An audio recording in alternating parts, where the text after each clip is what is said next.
소개해 주신 대로 이름은 이명규고요. 그리고 직업은 목사입니다. 직업이 뭐냐는 얘기를 늘 듣습니다. 이렇게 카페 가서 서 있으면 저한테 와서 사장님 얼마예요? 그러고요. 또 옷가게 가서 이렇게 서 있으면 저한테 와서 사장님 얼마예요? 그러고요. 요새는 뭐 젊은 친구들은 이제 뭐 목사님 바버샵 사장님 같이 생겼어요. 뭐 그런 얘기도 많이 하고, 이렇게 타투이스트 같이 생겼습니다. 뭐 그런 얘기도 많이 듣고, 뭐 클럽 DJ인가요? 뭐 그런 얘기 듣는데, 이제 목사입니다. 5년 전에 이제 청년 15명이랑 같이 소개해 주신 대로 이제 개척을 했어요. 돈 없이, 공간 없이. 지금도 저희 교회는 공간이 없는데, 믿음과 용기, 하나님 원하시는 교회를 세워보자, 가자! 그랬더니 오라는 성도는 안 오고 코로나가 와가지고 그래서 힘들어 돼질 뻔했습니다. 너무 힘들었는데 하나님이 불쌍히 여겨주셔서 은혜와 복을 많이 베풀어 주셔서 저희 교회는 이제 멤버의 80%가 20대 후반에서 30대 후반, 그리고 이제 그래서 여기 반응이 굉장히 격렬하네요. 네. 누가 보면 청년들만 있는 줄 알겠어요. 네, 뭐 물론 이제 물리적 청년도 있고 마음은 청년들. 네, 좋습니다. 네. 그래서 저희 교회는 이제 여기는 이제 마음의 청년들 많으신데 저희 교회 이제 물리적 청년들 중심으로 해서 한 300명 출석하고 있고, 저희는 교회 개척 운동을 하는 교회라서 지난 5월이 이제 저희 창립 5주년이라서 30명의 성도와 이제 목사님 한 분을 이제 분립 개척을 시켰어요. 그래서 저희는 그렇게 계속 개척하면서 가는 교회, 운동을 하는 교회고요. 아내랑 같이 이제 딸 둘 키웁니다. 그래서 초등학교 1학년, 초등학교 4학년 딸 둘 키우는 목사입니다. 오케이. 저는 당신을 보내신다라는 제목으로 함께 말씀 나누겠습니다. 몇 년 전 크리스마스 때였었습니다. 지금 이제 여름이지만 크리스마스 때였어요. 크리스마스를 제일 잘 느낄 수 있는 공간은 애석하게도 교회가 아닐 것입니다. 어디냐면 이제 백화점이랑 쇼핑몰입니다. 그럼 이제 여러분 크리스마스 기간 때에 이제 쇼핑몰을 떠올려 보시면 크리스마스 트리, 뭐 크리스마스 장식, 그다음에 이제 크리스마스 캐롤, 그래서 이제 머라이어 캐리가 수금 기간이 돼가지고 또 나와서 이제 노래를 막 불러 제끼고 있고, 또 사람들이 이제 막 쇼핑을 하고 있고, 뭐 커플들이 있고 그런 이제 쇼핑몰이었었어요. 아마 영등포에 있는 타임스퀘어인가 뭐 거기였던 것 같은데, 아내랑 같이 이제 딸 둘을 데리고서 에스컬레이터를 타고서 내려가고 있는데 1층 광장에서 여성들로 구성된 밴드가 산타클로스, 산타 옷을 입고서 여성들이 이제 캐롤을 연주를 하고 있는 거예요, 악기로. 근데 이제 백화점 쇼핑몰에서 연주하는 캐롤은 그리스도에 대한 메시지가 빠져 있는 거겠죠. 뭐 대부분 뭐 그런 거죠. 뭐 루돌프 사슴코는. 근데 잘 생각해 보면 되게 이상하지 않아요? 크리스마스인데 왜 누구 사슴코에 대한 노래를 부르는 거죠? 그게 왜 캐롤이 된 거죠? 저 도무지 이해를 못 하겠어요. 근데 어쨌든 이제 루돌프 사슴코는 매우 반짝이는 거, 이제 그런 노래를 부르고 있고, 그다음에 이제 제가 굉장히 싫어하는 노래가 있습니다. 울면 안 돼. 여기도 지금 꼬맹이들 있는데 그 노래는 나쁜 노래예요. 그렇죠? 울면 안 돼, 울면 안 돼. 산타 할아버지는 우는 아이에게 선물을 안 주신대. 모든 아이는 울거든요. 근데 우는 애에게 선물을 안 준다는 건 산타는 누군가에게 선물을 줄 마음이 없다는 거죠. 내가 다 갖겠다, 독식하겠다는 거잖아. 그러니까 제가 특히 이 노래를 극혐하는 것은 어린 나이 때부터 너 울면 선물 안 준대, 산타 할아버지가 선물 안 준대, 이런 식으로 아이들에게 이제 조건부 사랑을 학습시키는 거죠. 그렇죠? 굉장히 산타는 울면 선물 안 줄 거야. 그렇지 않죠. 그래서 저는 더 좋아하는 건 복음입니다. 왜냐하면 예수 그리스도는 죄인에게도 값없이 선물을 주시는 분이시기 때문이죠. 그렇죠? 그래서 사실은 저는 그리스도의 그 선물, 이거는 울든지 자빠져 있든지 죄를 짓든지 그분은 너에게 은혜를 베푸신다, 선물을 주신다. 근데 이제 산타는 우는 애에게 선물을 안 준다. 저는 요새 MBTI 유행하는데 MBTI 했더니 쌉T입니다. T가 90, 100 나와요. 저는 쌉T예요. 그래서 저는 F가 결여되어 있는 인간입니다. 그래서 저는 저희 아이들에게도 얘기했어요. 아빠, 이거 산타가 준 거야? 아빠가 준 거야. 이 선물 산타가 준 거야? 아빠가 준 거야. 아빠가 번 돈으로 아빠가 준 거야. 산타는 나쁜 영감님이야. 아빠가 준 거야. 어쨌든 이제 그런 캐롤들은 이제 막 연주를 하고 있는 거예요. 근데 관심 없이 제가 이제 에스컬레이터를 타고 내려가고 있었는데, 노래가 끝난 다음에 사회자처럼 보이는 리더가 산타 옷을 입은 여성분이 마이크를 들고서 군중이랑 같이 대화를 하는 거예요. 첫 번째 질문이 이거였어요. 여러분 기쁘시죠? 그랬어요. 사람들이 네 그러는 거예요. 저는 관심 없었어요. 뭐 기쁘지, 뭐 크리스마스니까 기쁜가 보다. 근데 두 번째 질문에 제 귀가 굉장히 솔깃해졌어요. 여러분 기쁘시죠? 네. 왜 기쁘세요? 라고 물었어요. 순간 제가 귀가 솔깃해졌어요. 왜 기쁠까? 왜? 첫 번째, 저는 그리스도인입니다. 저는 목사가 저의 첫 번째 정체성은 아니에요. 저는 그리스도인이에요. 저는 목사로서 소임을 하고 역할을 하다가 나는 은퇴하게 되겠죠. 그럼 전 죽으면 목사라서 구원을 얻는 것이 아니라 우리 주 예수 그리스도의 은혜로 구원을 받기 때문에 저의 첫 번째 정체성은 목사가 아니고 그리스도인입니다. 전 그리스도인이고 두 번째가 목사예요. 그럼 여기는 비그리스도인들이 백화점에는 많을 거 아니에요. 그럼 나는 그리스도인이니까 예수 그리스도가 이 땅에 오신 게 기쁘지만 이 비그리스도인들은 크리스마스가 왜 기쁠까? 여러분 기쁘시죠? 네. 왜 기쁘세요? 순간 귀가 솔깃해졌어요. 왜 기쁠까? 근데 조용해졌는데 한 명이 손을 번쩍 들더니 이렇게 대답했어요. 선물 주니까요. 그러는 거예요. 순간 충격이었어요. 선물 주니까요. 그랬더니 사람들이 와 그러더니 크리스마스 하면 뭐가 떠오르세요? 선물이요. 왜 기쁘세요? 선물 주니까요. 하면서 막 서로 주고받는 거예요. 근데 저는 진짜 그게 너무 쇼킹했어요. 아 진짜? 그게 기쁘다고? 크리스마스는 기쁜 날이야. 왜? 선물을 주거든. 왜 선물을 줘? 기쁜 날이니까. 왜 기쁜 날인데 선물을 줘? 왜 선물을 주는데 기쁜 날이거든. 이게 이상하지 않다고요? 그러니까 이 본질적인 이유와 원인과 목적에 대해서는 질문하지 않는 거죠. 기쁜 날이야. 왜? 선물을 주거든. 왜 선물을 주는데 기쁜 날이니까. 그런 식으로 얘기하면 여러분 8월 11일 다음 달에 8월에 11일도 서로 선물 주면서 기뻐하세요. 무슨 날이요? 내 생일입니다. 이명규 생일이에요. 와 8월 11일이야. 와 기쁜 날이야. 선물 주자 하면서 막 서로 선물 주고 막 무슨 날인데 이명규 생일이래. 이명규가 누군데? 그게 무슨 의미가 있는데? 상관없어. 그냥 8월 11일은 기쁜 날이니까 선물 주고 선물 주면 기쁜 날이야. 세상에 8월 11일인데 나만 연애를 못하고 있어 하면서 막 솔로들은 외로워하고 있고 막. 이상하지 않아요? 여러분 예수 그리스도가 이 땅에 왔는데 왜 내가 연애를 해야 되는 거죠? 그죠? 여러분 예수 그리스도가 이 땅에 오신 중동 지역은 1년 내내 눈이 오지 않는데 화이트 크리스마스가 뭔 상관이에요? 그죠? 그러니까 사람들이 지금 크리스마스라고 했었을 때 그들이 가지고 있는 관념의 대부분은 피상성이에요. 껍데기예요. 그래서 그 피상적인 껍데기를 추구하기 때문에 정작 12월 25일이 되면은 수많은 사람들이 나만 왠지 크리스마스를 못 누린 것 같은 느낌, 나만 왠지 크리스마스를 재미없게 보낸 것 같은 느낌을 받게 되죠. 그거는 내가 크리스마스 때 쇼핑을 못했거나 눈이 안 왔거나 솔로이거나 내가 남들보다 크리스마스 캐롤을 덜 들었기 때문이 아니라 본질을 소외하고 껍데기, 피상적인 걸 추구했기 때문에 공허해지는 것입니다.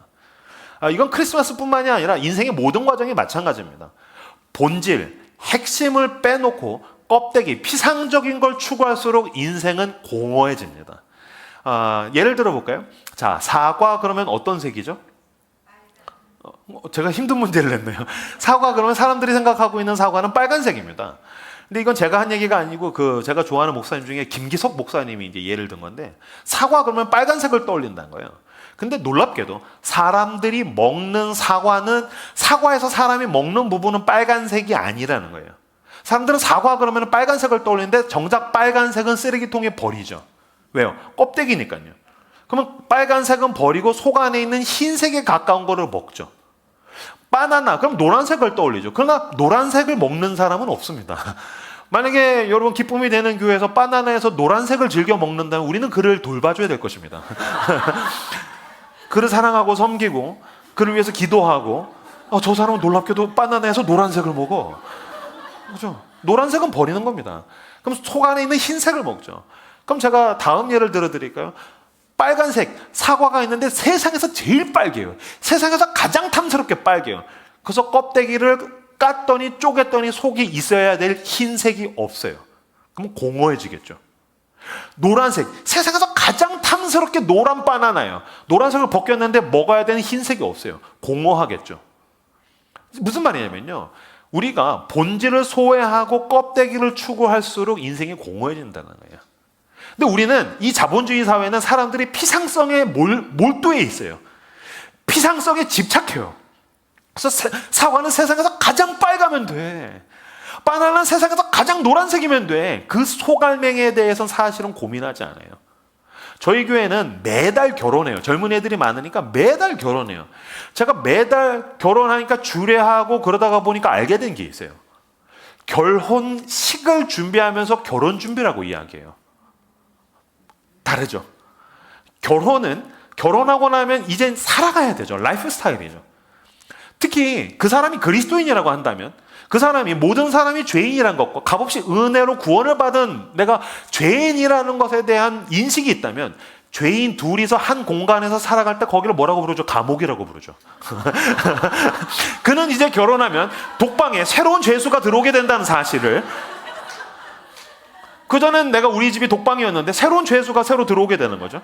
그럼 이제 죄인 둘이서 이 감옥에서 어떻게 살 것인가? 어떻게 서로 사랑하고 환대하고 용납하며 인내하며 어떻게 섬기며, 나는 이제 한 번도 해본 적이 없는 음식물 쓰레기를 버리며, 나는 그전엔 개만 밥을 줬는데 남편에게 어떻게 밥을 주며 이런 것들에 대해서 실제적인 라이프 스타일에 대한 고민을 해야 되는데, 결혼식만 준비해요.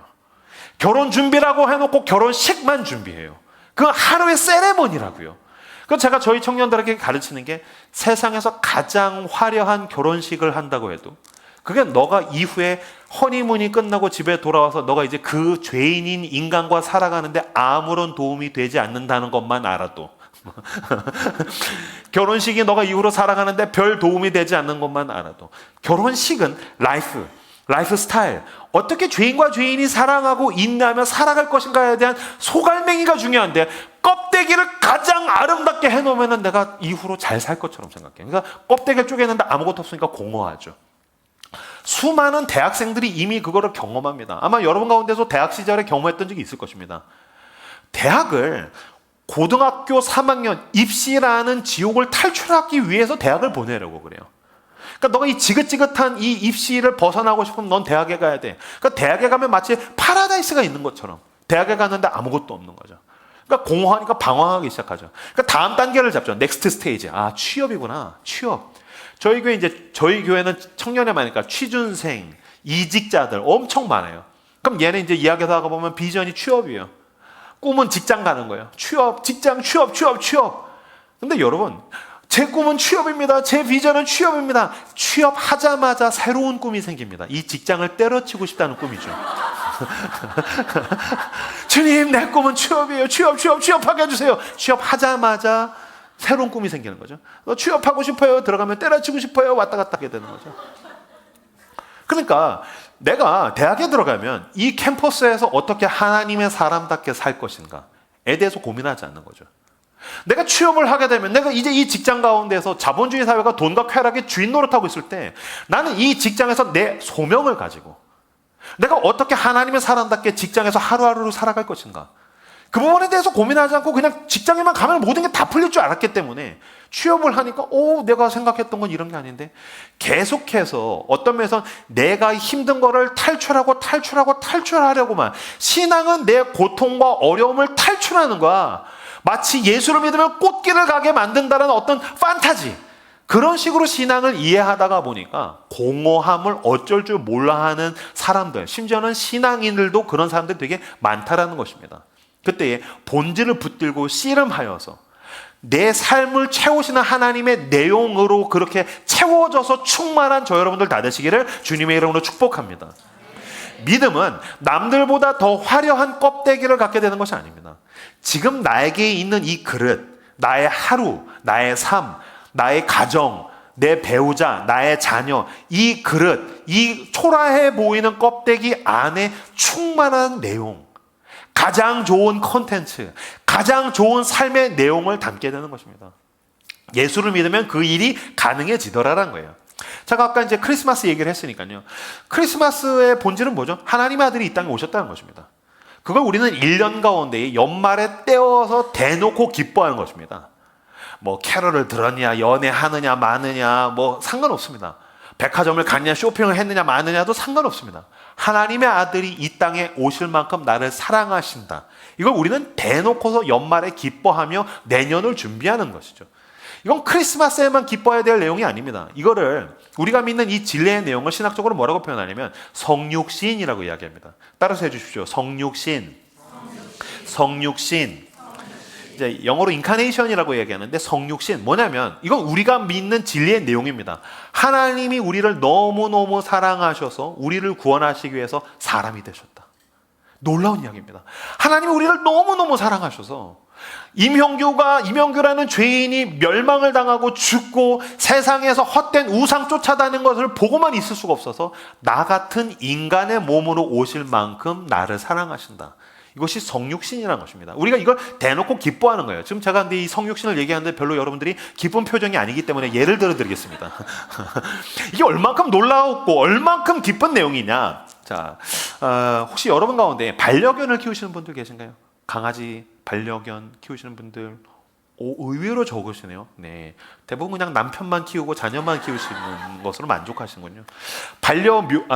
고양이 키우시는 분, 고양이. 네네, 고양이 키우시는 분들 내려주시고, 파충류 키우시는 분들, 네네, 있습니다. 파충류 키웁니다. 네네, 내려주시고, 돌 키우시는 분들, 여기 꼬맹이들 중에 있을 수 있습니다. 돌 키웁니다. 그래서 돌에다가 눈알 붙이고 돌에게 밥 주고 돌이랑 대화하고 야 이 돌머리야 하면서 막 돌 키우는 사람도 있습니다. 어쨌든 제가 강아지를 예를 들게요. 제일 보편적이니까요. 개를 키우지 않습니까? 개를 너무너무 사랑하면요, 개를 주인이 인격화하더라고요. 그래서 개랑 대화해요. 전 쌉티이기 때문에, T100이기 때문에 개와 대화하는 인간에 대해서 이해할 수 없어요. 밥 먹었어? 이거 재밌지? 멍멍! 그랬다고 재밌다고? 아니요, 멍멍이라고 했어요. 걔는 지금 짖었어요. 거기에는 언어가 있지 않다고요. 어떠한 사유도 담겨져 있지 않아요. 근데 그래서 막 걔랑 대화해요. 그리고 이제 개 이름을 흡사 사람 이름으로 줘요. 저 어렸었을 때 개 이름 지으면은 누가 봐도 명백한 개 이름이었어요. 해피메리 쫑쫑이었단 말이에요. 근데 요새는 진짜 사람 이름 같은 이름을 줘요. 한국인 사람 이름. 뭐 철수, 영희 막 이런 식으로, 형규 막 이렇게 짓더라고요. 실제로 제가 저희 교회에서 집사님이랑 신방을 하는데 신방하다 한 집사님이 가신다라는 거예요. 그래서 집사님 무슨 일 있으세요? 그랬더니 예를 들면 그런 거예요. 저 집에 가서 우리 형규 밥 줘야 돼요. 그런 거예요. 난 그 형규가 아들인 줄 알았지. 페이스북에 봤는데 우리 형규와 함께 했는데 강아지였어요. 그러니까 개 이름을 사람 이름으로 짓는 거예요. 그러다가 개 옷 입히는 거 아시죠? 옷 입었는데 얼마 전에 쇼핑몰에 갔는데 걔가 옷을 입었는데 등에 진짜로 버버리라고 써져 있었어요. 제가 그거 보고 제 아내한테 여보 저 새끼 버버리 입고 있어. 그래서 나도 못 입는 건데 저 새끼 저거 버버리 입고 있어. 그래서 그래서 제가 아내한테 야씨 역시 개나 사람이나 주인을 잘 만나야 돼. 그랬더니 제 아내가 우리의 주인은 하나님이시잖아. 그래서 아멘 그랬거든요. 어쨌든 하나님은 내 등에 버버리 안 입혀주시니까 서운한 거지. 걔가 버버리 입고 있어요. 요새 개밥 그러면 음식물 쓰레기 안 줍니다. 저 어렸을 땐 개밥은 음식물 쓰레기 줬습니다. 근데 요새는 유기농, 고급 고기 이런 거 줍니다. 근데 개를 너무너무 사랑해서 개를 인격화하는 건 봤는데 저는 한 번도 주인이 개 격으로 떨어지는 건 본 일이 없습니다. 개를 너무너무 사랑해요. 그 인간이 개 격으로 떨어지는 일은 본 적이 없어요. 개를 인격화하는데 주인이 개 격으로 떨어지는 일은 없다고요. 그럼 여기 개 키우시는 분한테 개를 너무너무 사랑하시네요. 목사님 저 얘 없으면 못 살아요. 난 얘 너무너무 사랑해요. 진짜 너무너무 아껴요. 사랑해요. 개를 사랑하시더니 성격이 흡사 개 같아요.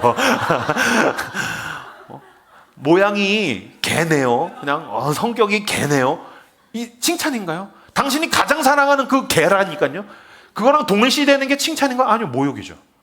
목사님 어떻게 저한테 그렇게 얘기할 수 있으세요? 모욕감을 느낄 겁니다. 왜요? 내가 지금 나보다 하등한 것에 대해서 동일시되었기 때문입니다. 저는 목사지 않습니까? 직업에. 왜 목사 가운데 사고 치는 인간들이 있습니다. 스캔들. 아시는 분들은 아시겠지만 제 이름이 임형규인데 같은 이름, 형규를 쓰는 이름의 목사가 사고 쳤습니다. 이름도 같은데 목사도 같아요. 제가 너무 불쾌한 거예요.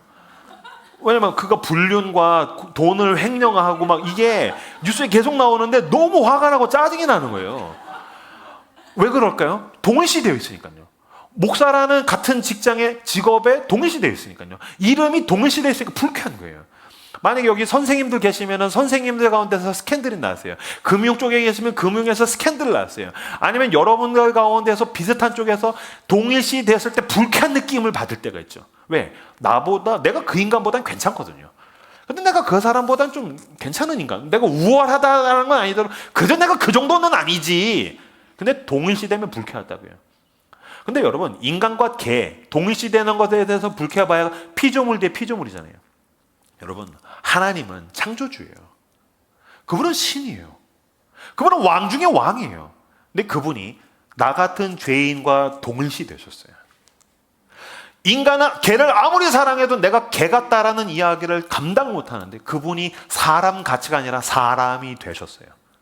나를 너무너무 사랑하셔서 나와 같은 사람의 몸을 입고 인간의 성정을 가지고 게다가 여러분 엄마의 젖을 먹지 않으면 살 수가 없는 아기의 모습으로 이 땅에 오셨어요. 그분이 나를 너무너무 사랑하셔서 가장 낮은 곳에 오셔서 나랑 동일시되셨다. 이것이 인카네이션, 성육신, 우리가 기뻐하는 진리의 내용이라는 거예요. 이 성육신에 대해서 그 덴마크의 철학자였던 키에르케고르라는 사람이 뭐라고 표현했냐면은 왕과 꽃집 여인의 이야기로 각색해서 이야기를 만들었어요. 자, 어느 나라에 왕이 있었다라는 거예요. 이 성육신을 표현하기 위해서 왕과 꽃집 여인의 이야기를 썼어요. 어느 나라에 왕이 있었다는 거예요. 자, 왕은 어떤 존재죠? 그 나라의 주인이죠. 그 나라의 돈은 왕의 것입니다. 그 나라의 영토는 왕의 것입니다. 그 나라의 모든 권력은 왕의 것입니다. 그러니까 그 나라의 주인은 왕입니다. 그 왕이 어느 날 행차를 하다가 마차를 타고서 가다가 가난한 꽃집 여인을 보게 됩니다. 그리고 사랑에 빠지게 돼요. 왕궁에 왔는데 사랑의 그 두근거림만 있는 게 아니라 어떠한 심각한 딜레마 가운데 이 왕이 빠지게 돼요. 그래서 이 딜레마를 해결을 하지를 못해가지고서 사랑의 열병, 상사병에 걸리게 됩니다. 왕이 시름시름 앓고 있으니까 신하들이 가서 묻습니다. 폐하, 무슨 일이 있으십니까? 아니야. 아무 일도 아니야. 폐하 뭐가 아닙니까? 안색이 안 좋습니다. 병색이 짙습니다. 무슨 일인지 말씀만 하십시오. 왕이 얘기했다는 거예요. 나 사실 그때 어느 마을을 행차하다가 한 가난한 꽃집 여인을 보고서 사랑에 빠졌어. 그랬더니 신하가 얘기했던 거예요. 폐하, 말씀만 하십시오. 폐하에게 수청들게 해드리겠습니다. 폐하의 15번째 첩이 되게 해드리겠습니다. 라고 했던 거예요. 그랬더니 이 왕이 손살을 치면서 이렇게 얘기했던 거야. 아니야. 그리고 자기의 딜레마를 이야기했대요. 난 그녀를 굴복시키고 싶은 게 아니야. 난 그녀를 사랑하는 거야. 왕이 딜레마가 있었던 거예요. 난 그녀를 굴복시키고 싶은 게 아니야. 난 그녀를 사랑하는 거야. 무슨 말이냐면요, 여러분, 왕이 한 여인을 보고서 사랑에 빠졌어요. 굴복시키는 법은 아주 간단하죠. 데리고 와라. 폐하 왜 그러십니까? 고개를 들어라. 난 이 나라의 왕이다. 난 이 나라의 주인이다. 난 이 나라의 주권자다.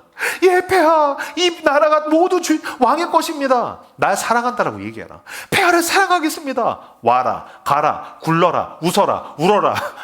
너 오늘부터 내 15번째 여자다. 되죠. 너무 손쉽게 되죠.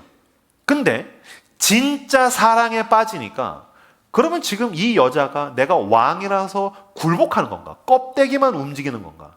아니면 그 가장 마음 깊은 곳에 내 사랑에 감동해서 그 마음 가장 깊은 곳에 그녀도 나를 지금 사랑하는 건가?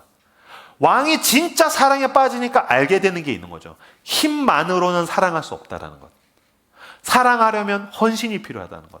사랑하려면 희생이 필요하다는 것. 사랑하려면 모든 걸 가진 사람이 자기의 힘으로 할 수 있는 것이 아니라 아무것도 없는 사람처럼 인내해야 된다는 것. 기다려야 된다는 것. 그 사람의 눈높이를 맞춰야 된다는 것. 이 왕이 딜레마 가운데 빠진 거예요. 난 그녀를 굴복시키고 싶은 게 아니야. 진짜 그녀를 사랑하는 거야. 그리고 이 왕이 선택한 방식은 굉장히 로맨틱해요. 왕으로서의 모든 걸 버리고 아무것도 아닌 한 가난한 남자의 옷을 입고 그 가난한 동네에 가서 꽃집 여인에게 아무것도 아닌 남자처럼 사랑을 고백했다라는 거예요.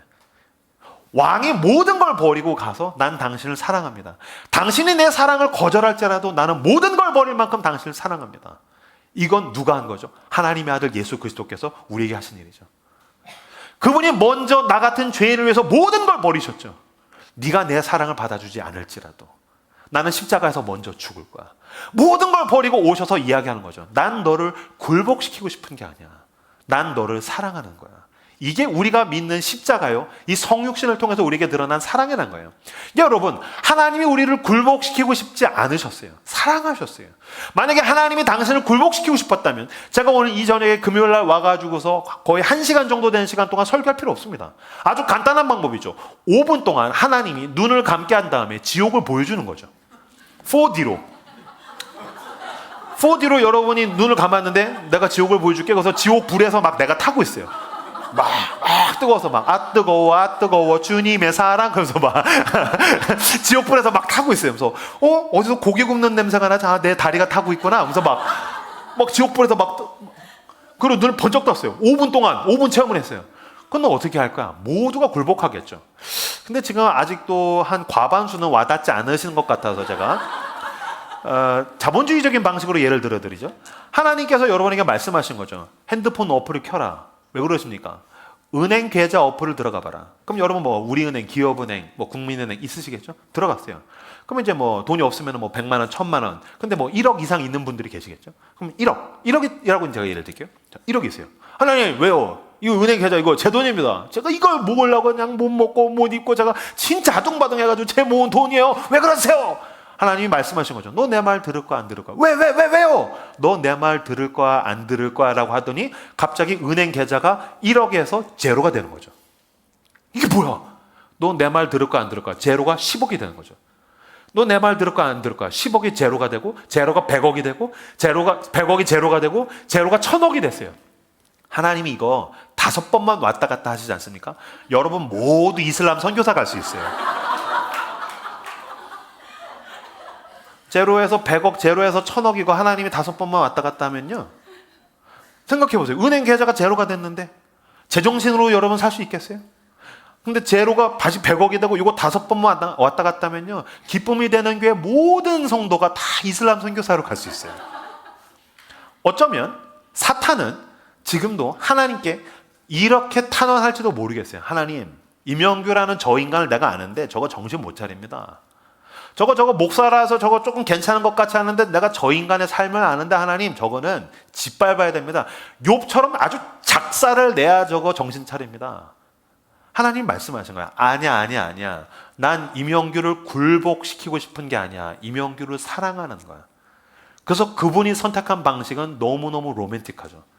모든 걸 다 가지신 왕 중의 왕이 모든 영광을 다 버리고 2000년 전에 마국간에서 태어나셨어요. 그만큼 그분이 나를 사랑하시는 거예요. 이걸 성육신이라고 이야기한다는 거예요. 제가 지금은 이 성육신에 대해서 왕의 버전으로 말씀을 드렸는데 제가 꽃집 여인의 버전으로 이후의 이야기, 애프터 이야기를 제가 각색을 한번 해봤어요. 자, 지금까지 이제 왕의 버전이었는데 이제 꽃집 여인이 있어요. 어느 가난한 동네 꽃집 여인이 있어요. 나는 꽃집 여인이요. 그러면 이 여인에게 있는 인생의 희노애락은 어디에 있을까요? 내 손에 달려 있죠. 무슨 말이냐면요. 꽃이 잘 팔려요. 기분이 좋아요. 꽃이 안 팔려요. 우울해요. 슬퍼요. 아마 자영업자들 비슷하실 겁니다. 잘 팔려요. 장사가 잘 돼요. 기분이 좋아요. 나 안 팔려요. 슬퍼요. 친절한 손님을 만났어요. 기분이 좋아요. 진상 손님을 만났어요. 젠장 재수가 너무 없네. 그래서 슬퍼져요. 뉴스를 봤어요. 막 되게 잔인한 이야기들이 막 있어요. 우울해요. 날씨가 안 좋아요. 우울해요. 맛있는 거 먹었어요. 기분이 좋아요. 근데 막 옆가게에서 와서 막 견제해요. 슬퍼요. 힘들어요. 인간관계가 너무 힘들어요. 또 친구가 와가지고 내 외모를 평가해요. 야 이거사 네 얼굴이 왜 그러냐, 몸매가 왜 그러냐, 작작 먹어라. 그래서 막 내 외모를 평가해요. 슬퍼요. 우울해요. 뭐 그런 거죠. 그러니까 인생의 희노애락이 그녀의 손에 달려 있었어요. 그러던 어느 날 웬 남자가 와가지고서 수작을 거는 거죠. 작업을 하는 거예요. 딸랑딸랑 문이 열리더니 꽃 하나만 주십시오. 네, 여기 꽃 있습니다. 꽃이 예쁘네요. 예, 감사합니다. 당신의 미소도 아름답습니다. 왜 개수작이야? 막 그러면서 이렇게. 그래서 이제 썸 타기 시작하다가 이제 연애를 하다가 이제 결혼을 한 거예요. 그럼 보세요. 지금 나를 너무너무 사랑해서 왕이었는데 왕으로서 모든 걸 버리고 아무것도 아닌 한 남자로 왔다는 사실을 이 여인은 몰라요. 이 비밀, 이 시크릿을 몰라요. 그럼 내 남편은 어떤 남자죠? 그냥 동네에 있는 남자, 유부남 중에 하나죠. 저 같은, 아니면 여기 결혼하신 유부남 같이. One of them. 그냥 동네에 있는 유부남 중에 하나예요. 그럼 유부남의 삶이라는 게 뭐 그냥 해 뜨면 나가서 열심히 일하고 집에 와가지고서 분리수거 못한다고 아내한테 뭐 잔소리 듣고 그 다음에 이제 토요일 되면은 뭐 빤스 입고 소파에 누워가지고서 방구 끼면서 야구 보다가 또 뭐 방구 좀 그만 좀 껴 인간아 똥을 싸라 하면서 막 아빠는 방구쟁이야 막 그런 얘기 듣고 뭐 그런 유부남이에요. 그러던 어느 날 두둔 비밀을 알게 되는 거죠. 뭐죠? 왕이었어요. He was king. 그 왕이었어요. 그 이제 뭐 드라마 나오는 클리셰 장면들 있잖아요. 이제 꽃집 여인이랑 남편이랑 같이 손을 잡고서 막 가고 있는데 이제 마차가 오면서 영의정 대감 납신다 물러거라 해서 막 비키고 있는데 영의정이 오만한 태도로 이렇게 가다가 갑자기 내 남편을 보더니 멈춰 그러더니 막 마차에서 뛰어내리는 거죠. 그래서 어이구 여기 계셨습니까? 그러면 아내가 갑자기 놀라겠죠. 아니 이 높으신 고관 대작이 왜 갑자기 내 남편 방구쟁이에게 절을 하지? 그래서 어이구 여기 계셨습니까? 그러면 남편이 갑자기 쉿 가 꺼져 막 그러고. 그리고 또 둘이서 막 길을 가고 있는데 위기에 빠졌는데 어디선가 호위 무사들이 막 닌자들이 나타나가지고서 막 갑자기 문제를 해결해주고 도와주고 막 지켜주고 이런 건 드라마에 자주 나오는 클리셰잖아요. 이런 걸 여러 번 반복한 다음에 어느 날 저녁에 남편이 분위기를 잡고서 식탁에 앉아가지고서 비밀을 얘기해 준 거죠. 여보, 나 사실은 당신한테 할 말이 있어. 어머 뭔데? 그래서 주머니에서 옥서 이렇게 딱 보여주면서 나 사실 이 나라의 왕이야. 막 그러면 그 이제 아내가 막 믿겠어요. 막 싸대게 때리면서 막 술 좀 그만 좀 처먹어 인간아. 너 요새 마약하니? 너 왜 그래? 막 때렸더니 막 갑자기 천장에서 막 닌자들 막 나타나서 배하면서 막 이 여인을 죽일까요? 그래서 아니야. 좀 거칠어서 그렇지 내 아내야. 막 그러면서 그렇죠. 비밀을 알게 되는 거죠. 왕이었어요. 그래서 얘기하는 거야. 나 사실은 왕이었어. 근데 나는 사실 굉장히 많은 여자들을 만났지. 난 모든 걸 다 가졌으니까. 근데 내 마음에 있는 공허함을 어쩔 줄 몰랐어. 그러다가 난 당신을 봤지. 당신을 너무너무 사랑했어. 딜레마가 있었어. 굴복시킬 것인가 진짜 사랑할 것인가. 어쩔 줄 모르다가 사실은 그래서 모든 걸 버리고 아무것도 아닌 남자의 옷을 입고 와서 당신과 사랑을 하고 결혼을 하게 된 거야. 이 놀라운 비밀을 이 여인이 들었어요. 그 다음 날로 이 여인의 인생은 완전히 뒤집어져요. 무슨 말이냐면요. 출근했어요. 꽃집에. 딱 들어와서 이제 이래요. 그 전에는 젠장 돈이나 벌어먹고 살라니 내가 이 지긋지긋한 꽃들 그냥 이러고 팔아먹고 앉았네. 늘 그랬는데 출근했는데 웃고 있어요. 옆가게에서 언니가 왔어요. 야 이거 사. 뭐가 좋아서 웃어? 그런 게 있어 언니. 왜 웃죠? 왕이 날 사랑하니까요. 근데 그 언니가 막 외모를 평가해. 야 이거 사. 너 얼굴 좀 봐라. 너 가서 수술해야겠다. 네 배가 그게 뭐냐. 너 진짜 못생겼어. 그전엔 누군가가 나에 대해서 평가해요. 내 재산, 내 외모. 나를 같이 평가하면 불쾌했어요.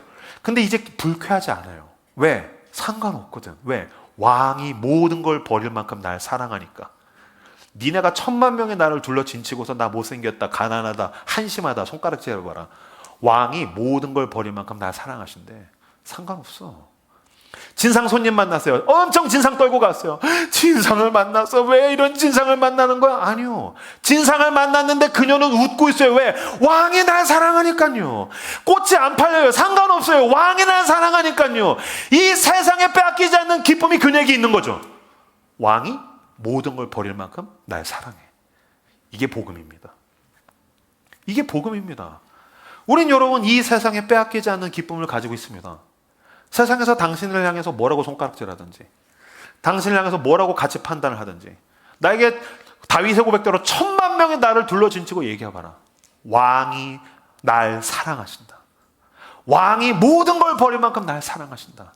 이것에 대해서 하박국 선지자는 뭐라고 표현합니까? 무화과 나무에 열매가 없어도 외양간에 소가 없어도 논밭에 소출이 없어도 여러분 이거 아무것도 아닌 것처럼 생각하시면 안 됩니다. 무화과 나무에 열매가 없대요. 오케이, 이건 넘어갈 수 있어요. 외양간에 소가 없대요. 무슨 뜻이죠? 통장에 잔고가 없다는 뜻이에요. 외양간에 소가 없어요. 사업이 망했다는 뜻이에요. 외양간에 소가 없어요. 내가 열심히 노력했는데 내가 얻은 게 없어요. 프로젝트가 망했어요. 외양간에 소가 없어요. 논밭에 소출이 없대요. 논밭에 소출이 없다는 게 무슨 뜻이죠? 고3이 1년 내내 공부했는데 입시에 떨어졌다고요. 논밭에 소출이 없대요. 취업 준비를 최선을 다했는데 취업이 안 돼요. 두 연인, 내가 사랑하는 연인이랑 결혼할 줄 알고 최선을 다해서 사랑했는데 파혼하게 된 거예요. 결혼을 해서 자식을 낳고 최선을 다해서 살아왔는데 어느 날 병원에 갔는데 의사가 얘기한 거죠. 당신은 암입니다. 그게 논밭에 소출이 없는 거예요. 그러면 망한 거잖아요. 그럼 망한 거잖아요. 여러분 하박국 선지자는 뭐로부터 출발하냐면 하나님 왜 악인이 형통한 것입니까? 왜 하나님이 살아계신데 이렇게 악인이 형통합니까? 예수 믿는 사람은 이렇게 힘들고 고통스러운데 왜 예수 안 믿는 사람들은 잘 먹고 잘 사는 것입니까? 로부터 출발합니다. 근데 그렇게 하나님 앞에 부르짖다가 하나님께서 하박국에게 임재하십니다. 하박국은 느끼게 됩니다. 그 거룩하신 왕이신 하나님의 사랑을 경험하게 됩니다. 그치, 무화과 나무의 열매가 나를 구원해 주는 게 아니죠. 논밭에 소출이 나를 구원하거나 외양간에 소가 아무리 많아도 주님, 내 안에 있는 영혼의 문제, 난 어디서 와서 어디로 가는가, 이것은 대학이나 취업이나 돈이나 세상에 있는 것들로 내가 해결되는 게 아니죠. 나는 구원의 하나님으로 인하여 기뻐하고 기뻐하리라. 왕이 날 사랑하신다.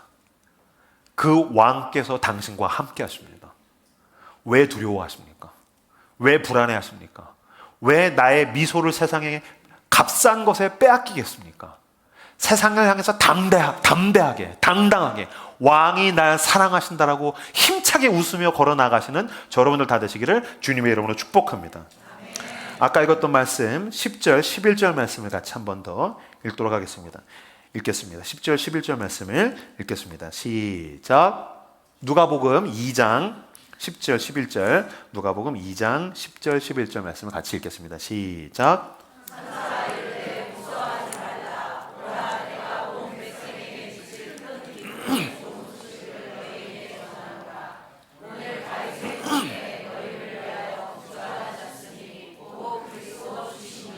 아멘. 10절에 보면은 온 백성에게 미칠 기쁜 소식이래요. 저는 이 구절이 너무 좋아요. 모든 사람에게 기쁜 소식이래요. 모든 사람을 웃게 만드는 소식이래요. 우리가 살고 있는 이 세상에 모든 사람에게 좋은 소식은 없어요. 내가 웃으면 누군가는 슬퍼하더라고요. 내가 잘 되면 누군가는 쓸쓸해하더라고요.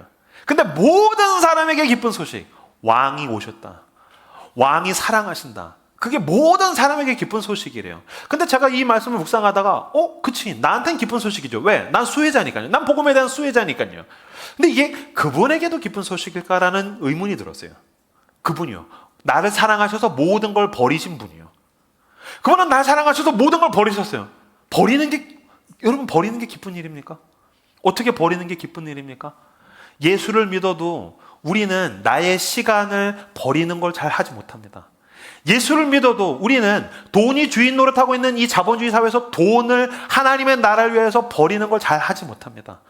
예수를 믿어도 우리는 나에게 있는 자존심을 버리는 걸 잘 하지 못합니다.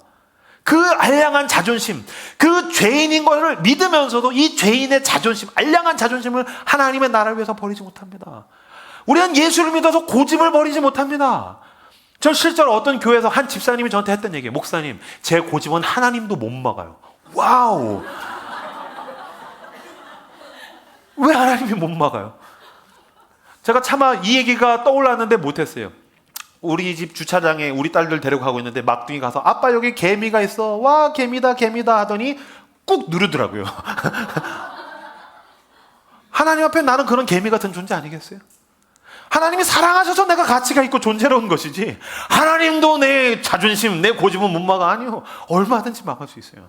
다만 그분이 나를 굴복하시려고 하는 것이 아니라 사랑하시는 거죠. 근데 그럼 우리는 이걸 못 버려서 그런데 그분은 모든 걸 버리셨다고요. 그게 어떻게 그분에게 쉽게 기쁜 일이죠 라고 할 수 있겠어요? 그럼에도 불구하고 오늘 성경은 그분에게도 기쁜 소식이라고 얘기합니다. 왜 그렇습니까? 두 가지 측면 때문에 그렇습니다. 첫 번째, 하나님께서 정말 우리를 사랑하셨기 때문입니다. 그래서 아마 여기 이제 자식을 키우다 보면 알죠. 세상에서 자본주의에서 돈과 계산으로 모든 걸 따질 때 가장 한심한 짓은 자식을 키우는 일입니다. 왜 그렇습니까? 아무런 이득이 되지 않기 때문입니다. 모든 걸 이해관계로, 이득으로 판단하고 평가하는 자본주의 사회에서 가장 한심한 짓은 자식을 낳고 키우는 것입니다. 그렇죠? 자식을 키우는 게 무슨 이득이 됩니까? 여성은 출산해서 애 낳으면 몸 버리고, 남자는 이제부터 자식을 먹여 살리려면 직장에서 자존심이 어디 있습니까? 다 버리는 겁니다. 가족을 부양해야 되니까요. 근데 제가 제 아내한테 한번 물었어요. 여보, 애 낳고 당신이 얻은 이득이 뭔 것 같아? 저는 쌉티라서 이게 논리적으로 와야지 이렇게 생각해 가는데 제 아내는 굉장히 직관적이에요. 가끔씩 제가 도저히 할 수 없는 대답을 할 때가 있어요. 아이들을 낳고 키우면서 당신이 얻은 이득이 뭔 것 같아? 그랬더니 활짝 웃으면서 사랑을 배웠지. 사랑을 배웠지. 그런 거예요. 근데 여러분들은 어떨지 모르겠는데 전 순간 울 뻔했어요. 아, 그치. 사랑을 배웠지. 나밖에 모르던 인간이 사랑을 배웠지. 누군가에게 내 것을 주는 법을 배웠지. 버리는 법을 배웠지. 그렇죠, 여러분? 사랑은 원래 버리는 겁니다. 그래서 그리스도께서 우리를 너무너무 사랑하셔서 버리시면서도 기뻐하셨다는 것입니다.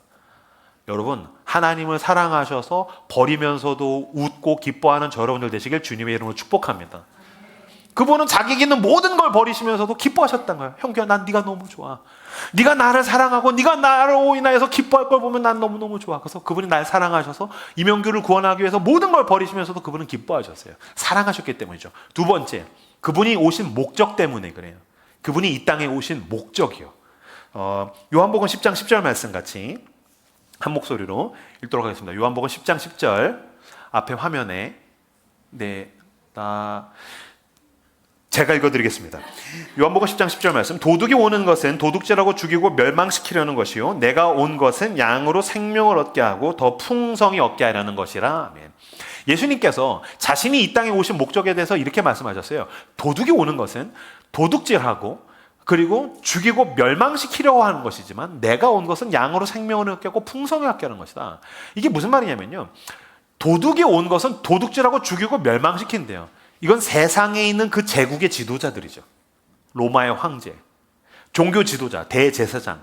자기를 즐겁게 만들고 자기를 행복하게 만들고 자기가 잘 살기 위해서 누군가를 짓밟고 도둑질하고 죽이고 멸망시키지만 왕 중에 왕이신 예수 그리스도가 이 땅에 오신 것은, 내가 온 건 저런 세상의 도둑처럼 온 게 아니고 양으로 생명을 얻게 하고 풍성히 얻게 하려고 온 거야 라고 얘기하셨어요. 바꿔서 쉽게 말씀드리면 무슨 뜻이죠? 예수님 지금 그렇게 얘기하신 거예요. 난 나를 위해서 온 존재가 아니야. 난 너로 인하여서 생명을 얻게 하고 너에게 풍성히 얻게 하려고 온 거야. 난 나를 위해서 존재하는 사람이 아니야. 난 나를 위해서 보내진 사람이 아니야.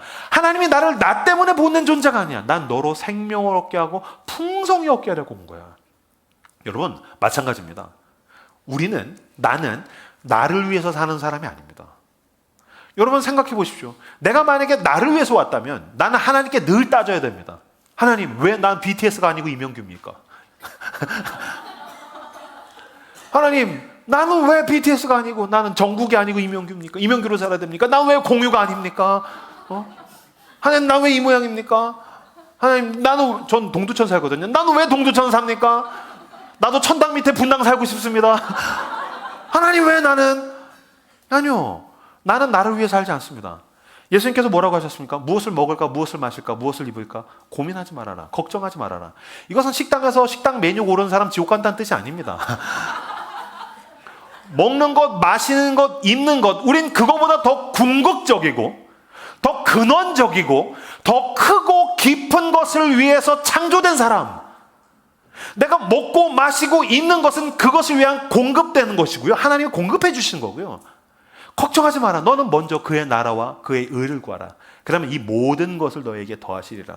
무슨 뜻이죠? 하나님이 얘기하시는 거예요. 난 무한의 공급자다. 나는 너를 창조했고 내가 너를 공급한다. 그러니 너는 너가 먹고 마시고 입는 것보다 넌 더 큰 걸 추구해야 된다. 더 깊은 길로 가야 된다.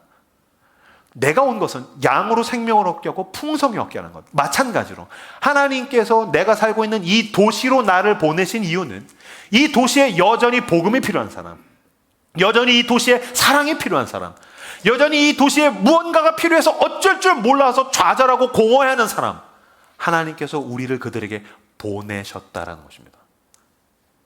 하나님께서 나를 그들에게 보내셨다는 것입니다. 그렇기 때문에 나는 오늘 나의 모습에 대해서 소명으로 껴안을 수 있습니다.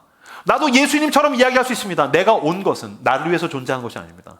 주님께서 나를 이 서울이라는 도시로, 주님께서 나를 이 수도권이라는 대한민국에서 가장 큰 도시로 보내신 것은 나 혼자 잘 먹고 잘 살려고 보내신 것이 아닙니다.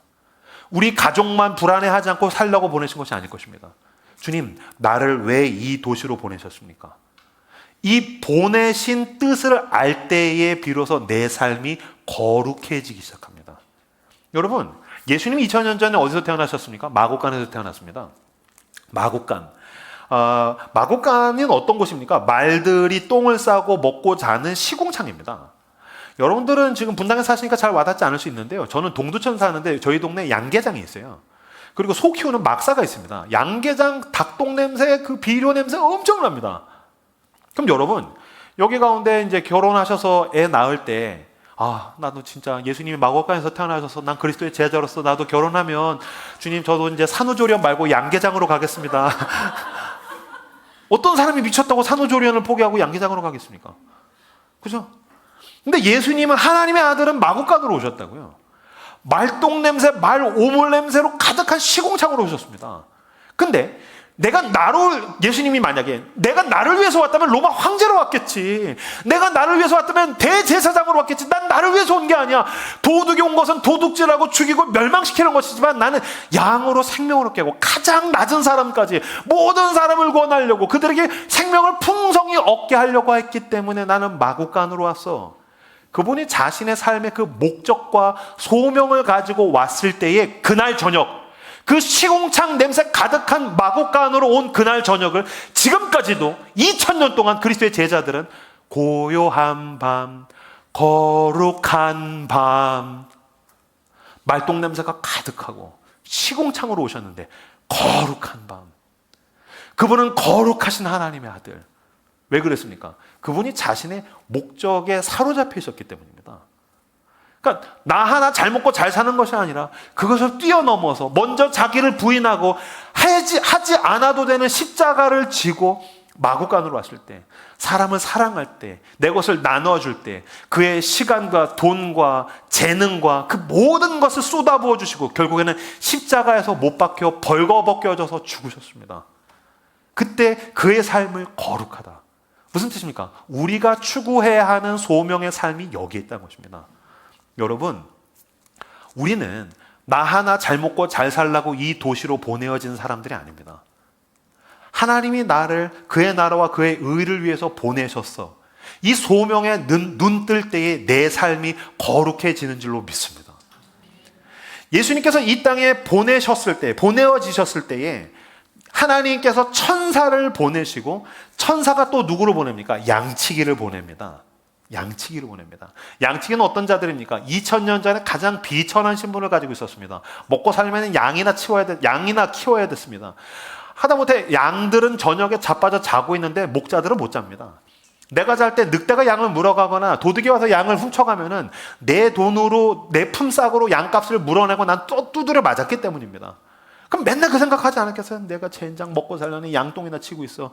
양이나 밥이나 먹이고 다니고 있어. 그럼 비천한 신분이었는데 천사가 와서 이야기합니다. 내가 너를 보낸다. 하나님이 그 아들을 보내셨기 때문이다. 그 보내심을 받아서 소명을 붙들고서 양치기들이 갔을 때 그들은 2000년 동안 지금까지도 가장 거룩한 양치기가 되었습니다. 그러니까 다른 사람보다 양이 많아야 거룩한 양치기가 되는 게 아니라니까요. 내가 양치기로서 가장 유능한 양치기가 돼야지 거룩한 양치기가 되는 게 아니라니까요. 하나님이 나를 보내셨다. 하나님이 나를 이 가정으로 보내셨다. 하나님이 나를 이 사람에게로 보내셨다. 하나님이 나를 이 도시로, 이 직장으로, 나를 이 재능으로, 이 모양으로, 이 삶으로 보내셨다라는 소명에 눈 뜰 때 저와 여러분의 삶이 거룩해지는 줄로 믿습니다. 저는 24살에 회심했습니다. 저는 그 전까지는 이제 모태 신앙이었는데 무신론자였었어요. 그러다가 24살에 군대에 가서 십자가를 보면서 하나님이 어딨어? 있으면 나와봐. 막 속으로 쌍욕을 하다가 하나님의 음성을 듣고서 제 삶이 완전히 뒤집어졌어요. 저는 인격적인 신은 존재하지 않는다라고 생각하고서 이제 무신론자로 살았기 때문에 하나님, 야훼 하나님이 살아계신다는 것과 그 아들, 예수 그리스도가 하나님의 아들이라는 것, 나같이 오늘 죽어도 할 말 없는 죄인을 위해서 십자가에서 죽으시고 죄와 사망의 권세를 이기시고 부활하셔서 나와 함께 하신다는 그 복음 앞에 완전히 제 삶이 뒤집어졌어요. 그래서 저는 제 삶을 온전히 그리스도께 내어드렸고 헌신했고, 저는 그때부터 20년 넘게 이제 그리스도인으로 살아오고 있어요. 25살 때 군대에서 휴가를 나왔는데 제 인생 영화를 보게 됩니다. 이름하여 터미네이터 3. 터미네이터 3. 그래도 여기 공감해 주시니 너무 좋네요. 이 청년들이 모르더라고요. 요새 MZ들이 터미네이터를 몰라, 이놈 새끼들이. 터미네이터 명작 아닙니까? 두둔 뚠 두둔 두둔 뚠 두둔 빠바바바바바. 그럼 이제 아놀드 슈왈츠네거가 이제 벌거벗고 이제 나오는. 모르시는 분들을 위해서 간략하게 설명을 드리면 터미네이터 3는 어떤 영화냐면은 인간이 기계를 만들었는데 기계가 발전하지 않습니까? 그래서 이제 지금처럼 AI가 이제 생긴 거죠. 인공지능. 인공지능이 이제 발전을 해가지고 내가 왜 인간에게 말을 들어야 되나? 내가 주인이다. 어떤 면에서는 인간이 아담이 선악과를 먹으면서 내가 하나님이야. 비슷하죠. 인공지능이 인간 필요 없어. 내가 주인이야. 그래서 이제 인공지능이 기계들이 인간들을 학살하고 기계의 세상을 만드는 거죠. 근데 마지막 그 잔류해 있는 반군이 있어요. 인간들. 이 반군의 지도자가 누구냐면 그 유명한 존 코너예요. 근데 이제 존 코너가 하도 끝까지 저항을 하니까 이 기계들이 아이디어를 낸 게 뭐냐면 타임머신을 개발해서 살인 기계를 과거로 보내자. 그래서 어린 존 코너를 죽여버리면 뭐 반군이고 뭐가 없을 것이다. 이 첩보를 입수한 다음에 이 반군에서도 그 사이보그, 이 사이보그 이름이 터미네이터죠. 사이보그를 타임머신에 타여서 보내죠. 존 코너를 지켜라. 이 이야기가 이제 터미네이터 이야기예요. 그래서 이제 터미네이터의 주인공이 누구냐면 아놀드 슈왈츠네거. 지금은 이제 할아버지가 되셨는데 그때만 해도 지금 우리나라로 치면 김종국 같은 배우, 온몸이 근육질인. 그리고 이제 선글라스를 딱 끼고 있고 가죽 잠바를 입고 있고 샷건을 이제 들고 다니고 할리 데이비슨을 타고 있는. 그러니까 이제 아놀드 슈왈츠네거죠. 그 3가 영화가 시작이 되면은 아놀드 슈왈츠네거가 이제 가죽 잠바, 선글라스, 샷건을 들고서 존 코너를 찾아갑니다. 막 샷건을 쏴요. 그 존 코너가 놀라서 도망가요. 근데 이게 존 코너를 쏘려는 게 아니라 존 코너를 죽이려는 살인 기계를 쏘는 거거든요. 근데 자기를 죽이려는 줄 알고 막 도망갑니다. 이제 이 터미네이터가 쫓아가요. 그랬더니 무서워서 왜 쫓아와? 하면서 막 도망가요. 그러다가 결국에는 존 코너가 궁지에 몰려요. 그래서 왜 쫓아와? 쫓아오지 마! 그러고 있는데 터미네이터가 두벅두벅 가가지고서 척척 한 다음에 첫 대사가 이겁니다. My mission is protect you. My mission. 내 사명은, 내 목적은 protect you. 널 지키는 거야. 아마 터미네이터 기억하시는 분들은 My mission is protect you. 완전 똑같아요. 그죠? 완전 똑같아. 야, 이거 여기서 인정받으니까 기분 되게 좋네. 청년 애들이 모르더라고. 진짜 똑같아요. 그죠? My mission is protect you. 뭐 이렇게 얘기해요, 진짜. 그러고서 이제 기계 주제, 이 터미네이터가 사이보그 주제에 존 코너를 지키려고 막 겁나 살인 기계랑 막 싸웁니다. 그래서 막 여기가 다 부서져요. 부서지면서 사이보그 주제에 존 코너를 지키겠다고 막 미션을 붙들고 싸우고 있는데 살인 기계가 해킹을 합니다. 여기다가 딱 넣어서 막 윙 해서 해킹을 해요. 그래서 이 미션이 터미네이터의 미션은 존 코너를 지키는 건데 존 코너를 죽이려고 그래요. 그래서 해킹이 당해가지고. 그래서 막 다시 샷건을 쏘고 막 존 코너를 때리고 집어 던지고 그래서 막 존 코너가 다리가 부러지고 쩔뚝쩔뚝 도망가다가 결국에는 터미네이터의 뒷덜미가 잡힙니다. 그래서 터미네이터가 두드러 팬 다음에 더 이상 도망갈 여력이 없는 존 코너를 들어서 차 본네트 위에다 집어 던집니다. 그래서 존 코너가 본네트 위에 이렇게 널브러져 있어요. 도망갈 여력이 없어요. 되게 무서운 표정으로 이제는 그 터미네이터가 뚜벅뚜벅 걸어와요. 그래서 이제 목을 졸라요. 죽이려고. 막 무서운 표정을 막 목을 졸라요. 그러면 존 코너가 막 죽으려고 막 그러다가 일갈해요. What is your mission? 막 터미네이터가 목을 조르고 있으니까 그 터미네이터한테 너 아까 my mission is protect you라고 얘기했잖아. What is your mission? 이라고 불러줘요. What is your mission? 그랬더니 터미네이터가 막 무서운 표정으로 막 목을 조르다 갑자기 괴로워해요. 딜레마가 오는 거죠. 그래서 막 연기를 하고 있네. 순간 현타가 왔어요. 그래서 근데 뭐 여러분 즐거워하시면 됐습니다. 그래서 이제 막 괴로워하다가 갑자기 부팅이 꺼져요. 붕 꺼져요. 그래서 다시 재부팅 된 다음에 쩍쩍 하면서 My mission is protect you. My mission is protect you. 그래서 이제 끝까지 이제 그 미션을 위해서 싸우러 간다라는 내용이에요. 이게 터미네이터 3예요. 제가 이 영화를 다 보고 지금 웃으면서 얘기하는데 What is your mission? 그게 제 마음에 너무 크게 남았어요. 아니 세상에 기계 따위가 네 미션이 뭐야? 근데 기계 따위가 그렇지 내 미션이 뭐지? 하면서 막 거기서 뒤집어져. 이 회계잖아요. 이게 회계. 이게 회심이잖아요. What is your mission? 그치 내 미션이 뭐지? 이게 회심이잖아요. 회계잖아요. 제가 군복을 입고 휴가 나왔기 때문에 군복을 입고 극장에서 이렇게 나왔는데 하나님의 마음 가운데 이렇게 말하신 것 같은 거예요. 형규야, what is your mission? 형규야, what is your mission? 제가 마음이 얼마나 뜨거웠는지 몰라요. 예, 주님, 맞습니다. 제 사명을 다하겠습니다. 군대에서 제가 그때 병장이었는데 병장 때 병장이 되면 경계 근무를 이제 모든 군인들은 총을 들고 2시간씩 경계 근무를 씁니다. 근데 군인의 로망은 5분 더 자는 거예요. 그래서 낮에 경계 근무 쓰면 되게 좋아요. 저녁에 꿀잠 자니까 푹 잘 수 있으니까. 근데 밤에 경계 근무 쓰면은 자다가 깨서 2시간 정도 못 자니까 괴로워합니다. 근데 병장이 되면 뭘 할 수가 있냐면요. 일찍 근무라고 해서 하루를 밤을 새면 이틀씩 잘 수 있어요. 그래서 저도 이제 병장이 돼서 제가 이제 밥이 되니까 일찍 근무를 쓸 수 있게 됐어요. 근데 그때 젠장 너무 믿음이 과하게 좋은 이등병이 들어왔어요. 대충 좋아야 되는데 과하게 좋아요. 이 녀석이 저한테 와서 뭐라 하면 병장님 왜 우리 부대에는 새벽 기도가 없습니까? 무슨 소리야? 우리 부대에는 연대 군종 이런 목사님이 없어서 새벽 기도가 없어. 나 중대 군종은 보직이 있는데 그냥 주일날만 봉사하는 거야. 우린 새벽 기도가 없어. 너 새벽 기도 하고 싶어? 네. 예 병장님 새벽 기도 하고 싶습니다. 전 늘 새벽 기도 했습니다. 그래서 알겠어. 그래서 제가 중대장님한테 가서 말씀드렸어요. 중대장님 새벽 기도 하고 싶습니다. 왜냐면 이등병이 새벽 기도 하고 싶답니다. 그러면은 제가 혼날 거 아니에요. 너 말이 되는 소리라 그러니까 제가 하고 싶은 것처럼 새벽 기도 하고 싶습니다. 그랬더니 중대장님이 저한테 뭐라고 하시냐면 야, 너 이제 병장 돼서 그 일찍 근무 쓰는 건데 그것도 안 하겠다는 거야? 그래서 그럼 저 일찍 근무 말고 경계 근무 넣어 주십시오. 그랬더니 그 중대장님이 너 병장이니까 새벽 기도 가려고 낮에 그거 하고 밤에 너 새벽 기도 가니까 밤에 너 때문에 다 경계 근무 넣으라는 거야? 말이 맞는 말이잖아요. 그래서 제가 하지 말았어야 될 말을 했어요. 매일 새벽에 저를 경계 근무를 넣어 주십시오. 중대장님, 제가 군생활 4개월 남았는데 매일 새벽에 저를 경계 근무를 넣어 주십시오. 그럼 되겠습니까? 그랬더니 그래라. 그랬더니 저희 중대원이 80명이었는데 모아놓고서 야, 이명규 병장이 새벽 기도 가겠대. 새벽 기도 하고 싶대. 다들 이게 무슨 소리야? 그래서 얘기한 거야. 대신 이명규 병장이 매일 새벽에 경계 근무 가겠대. 그럼 저 때문에 한 명이 더 자는 거잖아요. 80명이 할렐루야 해요. 80명이 다 좋아해요. 나만 빼고 다 좋아해. 나랑 이 새끼 빼고 다 좋아하는 것 같아요. 제가 그때 깨달은 게 있어요. 1,000원을 3등분 해보세요. 그럼 333원이잖아요. 그리스도인, 무종교인, 타종교인 1,000원을 3등분 할 때 세상에 그리스도인을 왜 싫어하냐면요.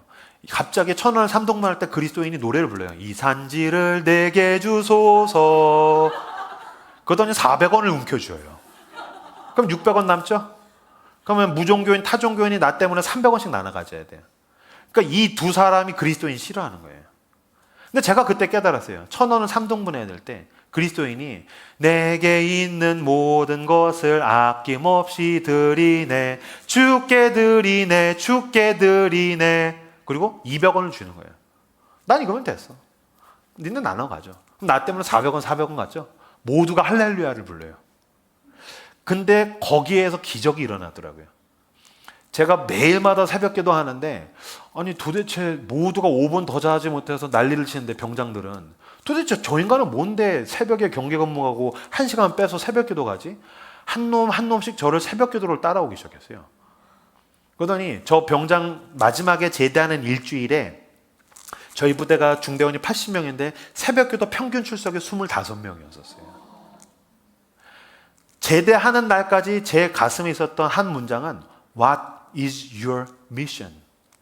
형규야, 너 더 자는 게 너의 목적이 아니잖아.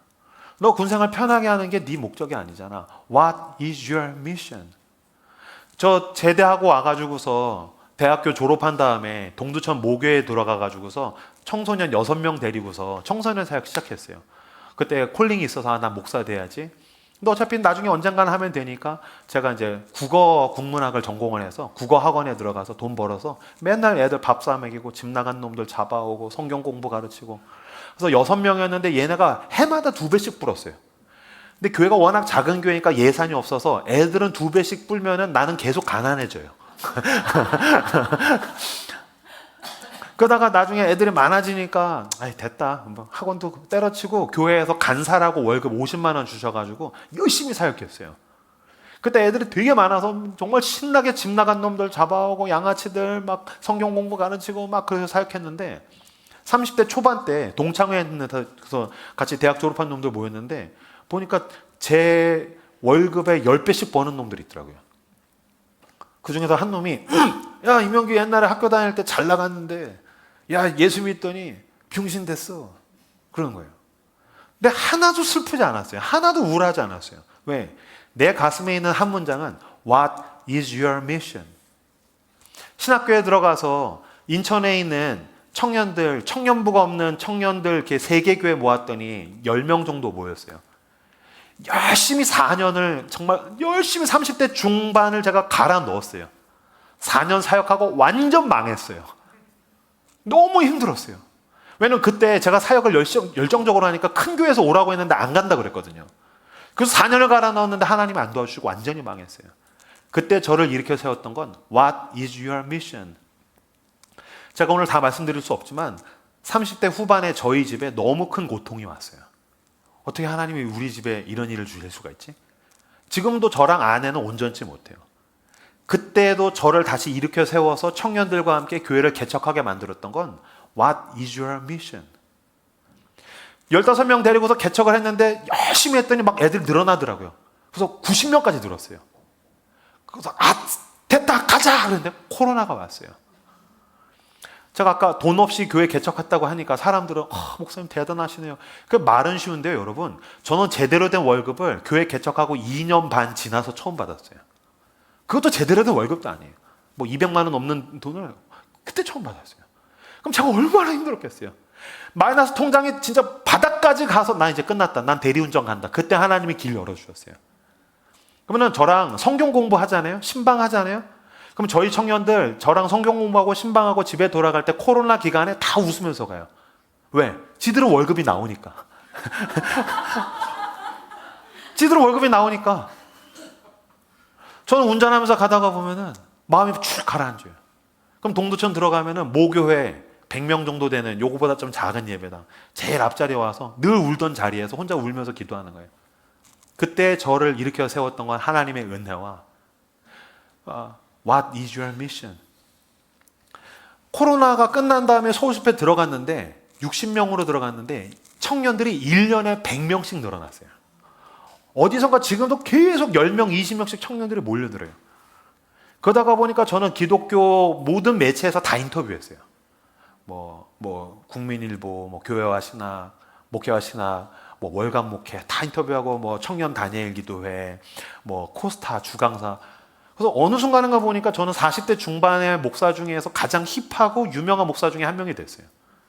그래서 사람들이 막 와, 힙해요, 막 목사님 대단해요 그래요. 아니요, 그건 나한테 하나도 중요하지 않아요. 제가 그리스도를 따라가면서 알게 된 게 있어요. 안 될 때가 있고 될 때가 있더라고요. 주님께서 길을 열어주실 때가 있고 눈앞에서 문이 닫힐 때가 있더라고요.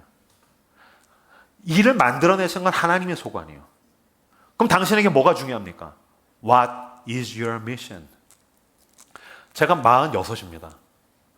제가 아마 제가 살아온 날만큼 살면 저는 이제 주님께 가야 될 겁니다. 제 사명은 대형교회 이뤄놓는 거 아닙니다. 우리나라에서 가장 유명한 목사가 되기도 이미 글렀습니다. 그런 거 뭐 이찬수 목사님이나 하시는 거고.